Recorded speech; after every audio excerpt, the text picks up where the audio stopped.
Alfons, a very warm welcome to Birmingham City. How pleased are you to get this move done? Very pleased actually. It's been a couple of days coming, but very nice that everything is set up and ready. And you say it's been a couple of days sort of in the making. What have the last sort of 24 hours been like for you?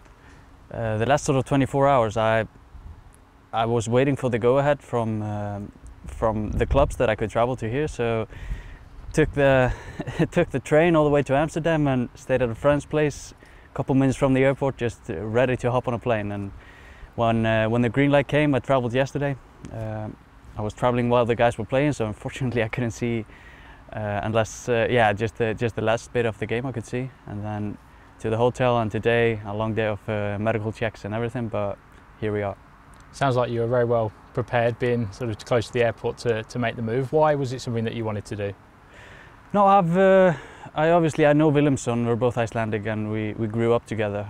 Been friends since we were kids, and I knew a lot about Birmingham from when he signed, and he told me good things. And then when the interest came up, I advised with him, and I got a very good picture of what was going on here and the journey that Birmingham seems to be setting out on, and there was something that I really was interested in being a part of. It's often the ambition for footballers from overseas to come and play in England.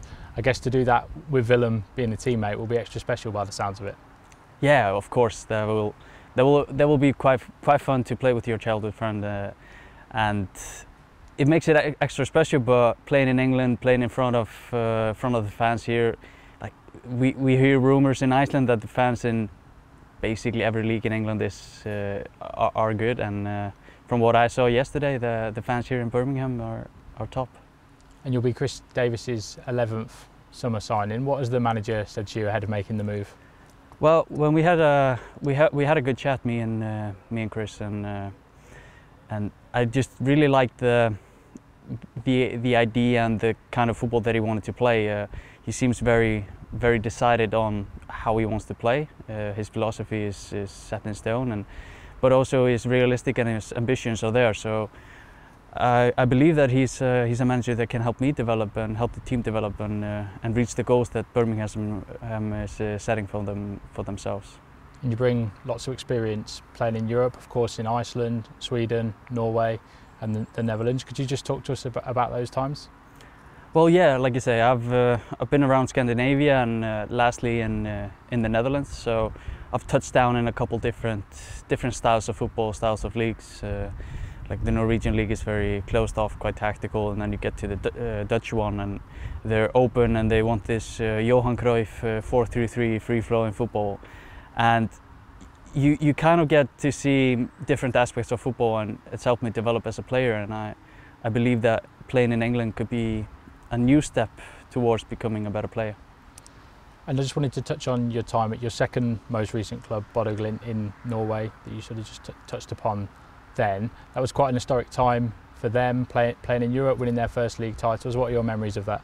Oh yeah, for sure. I have very good memories from there, and a lot of friends that I still stay in touch with. Played 3 years, we won the league twice, second place the other season, went to the cup final, played Europa League, Conference League. Like you get to experience a lot of very interesting and different atmospheres around Europe, playing in Europe. I just really enjoyed the time, and I feel like I took big steps as a player. And just finally, your first season there, you missed only one game, which was the team's only league defeat that season. You've had experience, of course, there in an environment where they're challenging at the top of the table. That's the ambition here this season. How well set up does that leave you? Yeah, it does. It does give me a good idea of how we want to work things. Yeah, like you said, I lost out on the only game that we lost due to being in quarantine for coronavirus, but there is something called a winning culture and a winning mindset, and that is something that you really can work on and grow, and that's something that you can create within the team, and it's something I touched on in Norway, and I look forward to touching on it here. Thanks for chatting with us. Thank you.